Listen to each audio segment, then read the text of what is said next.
All right, so in a pumpkin chunking contest, teams are building launchers to hurl a pumpkin as far as possible. So this one team builds a cannon that can fire a pumpkin at a 45-degree angle with a speed of 150 meters per second. If the muzzle of the cannon is 50 meters above the ground, we want to know how far the pumpkin is going to go. So I set up all of my X and my Y stuff right in this general region. I have my drawing. So now the first thing we need to do is figure out my velocity in the X and my velocity in the Y. I already have a right triangle broken down here for all of our X and Y stuff. So to find the X, we're going to use the cosines as the adjacent side. So the velocity of the pumpkin in the X direction is equal to the cosine of the angle, which is 45 degrees, as shown in the picture, multiplied by the actual speed that the pumpkin is launched, which is 150 meters per second. When I plug that in, I get that the velocity in the X direction is 106.1 meters per second. Now you might know this, you might not, but since it's a 45-degree angle, the velocity in the Y direction is going to be the same. But if we actually plug it in to our calculators using the sine of the angle, multiplied by the 150 meters per second, and you plug that in your calculator, you still get the exact same answer, which is the velocity in the Y is 106.1 meters per second.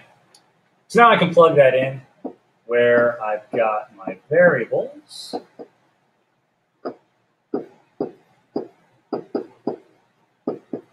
Now I'm looking for the distance or displacement in the X direction.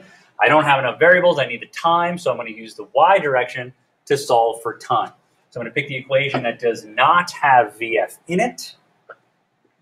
That equation is D equals V naught T plus 1/2 AT squared.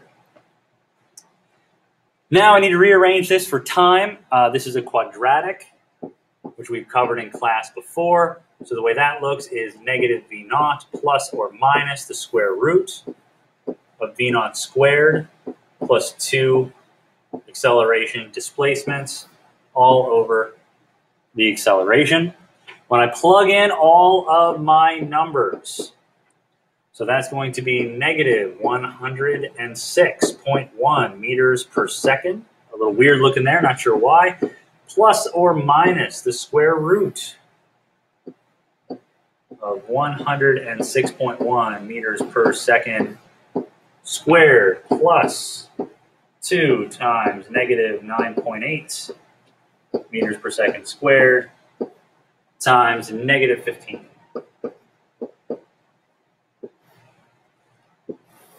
And that's all over negative 9.8 meters per second squared.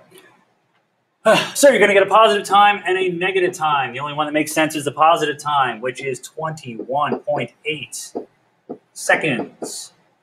So there's my time, 21.8. And I know that's got to be the time in the X direction as well. So now I can solve for the D in the X direction, because in the X direction we have D equals V times T. Equation's already set up, I just have to plug in my numbers. So 106.1 meters per second multiplied by 21.8 seconds. And when I plug that into my calculator, I get 2,313 meters for the distance that the pumpkin is able to go.